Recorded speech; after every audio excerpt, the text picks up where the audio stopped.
Yan guys, oh, tignan nyo yung lawak ng ano na yan, lawak ng lupain na yan guys. Ayan. So ito lang talagang summer sila bumabawi, which is ilang buwan din naman yun, mga 6 months din, ganun. Guys, yun, magandang gabi, no? Magandang gabi na sa inyo. So eto, pauwi na tayo. Kakatapos na ng duty natin. Grabe. Sobrang daming sa amin ngayon. Customer, no? Grabe. Mid-shift ako ngayon, kaya eto, alas 8:30, no? 8:30, eto, pauwi na tayo. Kaso sobrang guys, sobrang daming customer. So panigurado bukas ay bakbakan na naman sa kusina ang ganap natin, no? So guys, ayun, ito. Ando na tayo, guys. On the way na tayo sa On the way na tayo sa bahay, no? So medyo medyo maliwanag pa, no? Ayun nyo. O gawa nga ng sabi ko nga sa inyo, rito, nagdidilim mga 9 ng gabi or 9:30 ng gabi, no? So doon pala nagdidilim dito. Kaya medyo nakakapanibago lang talaga, no? Pero masanay din naman tayo. So yun. Grabe yung ngayon. Lalo ngayong parating na June. Actually nagsisimula na nga yung dami ng customer namin sa store, gawa nga ng siyempre spring ganon. Tapos yung karamihan sa mga nagpupunta rito ay mga taga-ibang lugar din at ine-enjoy nila talaga yung klima rito lalo rito sa BC, no? Hindi ko lang sure kung pati sa ibang probinsya ng Canada, pero kasi ang spring kasi dito or kahit isang probinsya dito sa Canada, talagang mag-enjoy ka, lalo pagdating ng summer, no?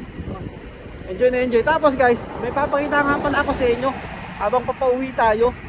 So naman to guys, kumbaga gaya nga nang nabanggit ko sa inyo dati, nakatira ako sa yung area ng bahay namin dito or itong lugar ng Chilliwack ay talagang maraming farm dito, no? So isa to sa pinaka producer ng mais, ng kung ano-ano pang mga pananim dito sa BC, no? Itong ng Chilliwack, lalo yung mais, yan. Ito talaga ang pinaka-sentro ng kuhaan dito ng producer dito sa BC. Pakita ko sa inyo guys, ha. Yan guys, oh, tignan nyo yung lawak ng lawak ng lupain na yan guys. Ayan. Talagang talagang tataniman nila ng mais yan. Yan, no? So ito yung lugar ko dito sa Chilliwack. Yan, talagang farm, no? Para ka talagang nasa probinsya, no? So meron pa doon guys, And kung natatanong niyo yung yung kulay berde na ang mga akala nyo mga bahay, naman yan guys, farm din siya, pero mga baka ang mga naandyan, baka. Tapos meron din yata pagkakaalam ko, manok yata, hindi ko lang sure kung pero parang lang yan, parang baka lang naandyan, no? O tignan natin mamaya, ha. Total malapit na naman tayo. Yan guys, oh. Tignan nyo, hanggang nito, yung mga yan, talagang kakabungkal lang nila ng lupa na yan. So ito yung sinasabi kong farm. Yan. So grabe guys, kung nandito lang kayo yung amoy talagang masanay ka na lang kasi baho, mga dumi siguro ng ng mga baka yan. So yun yung El Nido Farm. Yan. So dito may matatagpuan. So ito namang lugar na to guys, tignan nyo, napakalawak, oh. Yan. So malamang yan, nataniman yan. Actually kahapon, lupa pa yan, lupa talaga, Ayan, oh. Diba? Ano nyo? Hawak. So dito naman tayo sa kabila yan. Tignan nyo guys, oh. Ito yung sa kabila. O yan, pa lang yan. tataniman pa lang siguro yan. So dito naman, eto, ayan, bentahan ng mga ano yan guys, organic na itlog. Ayan, ayan o. Self-service yan guys, self-service. So ito naman guys, hindi ko alam kung anong tinatanim nila rito eh. Kasi yan oh, hindi ako familiar sa ano na yan.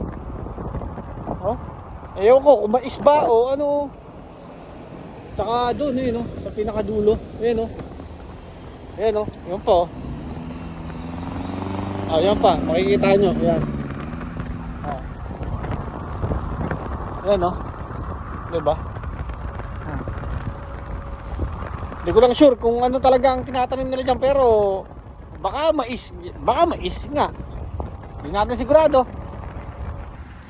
So guys, yun, ito, malapit na tayo sa bahay. So yun lang yung lagi ko niyadaanan, which is napaka ano, ang sarap lang i-share sa inyo kasi yun nga, yung mga farm na ganun talagang alam mo yung pagtitignan mo nakaka-relax ganun. Pero yung mga farm na yun guys, ano yun kumbaga parang every summer or spring lang naman sila nagpo-produce ng mga ano, ng mga putas, ng mga mais ganun. Kasi nga syempre ang winter naman dito talagang ano, kumbaga patay sila pagka ano, lugi ang negosyo kapag winter talaga rito. So ito lang talagang summer sila bumabawi, which is ilang buwan din naman yun, mga 6 months din ganun. So from spring yan, talagang doon na sila mag-start na ano talaga, na magtanim ganun. So yun guys, eto, malapit na rin tayo sa bahay no. So ingat kayong lahat. Muli, happy Mother's Day po sa mga ulirang ina. God bless po sa lahat. Bye bye.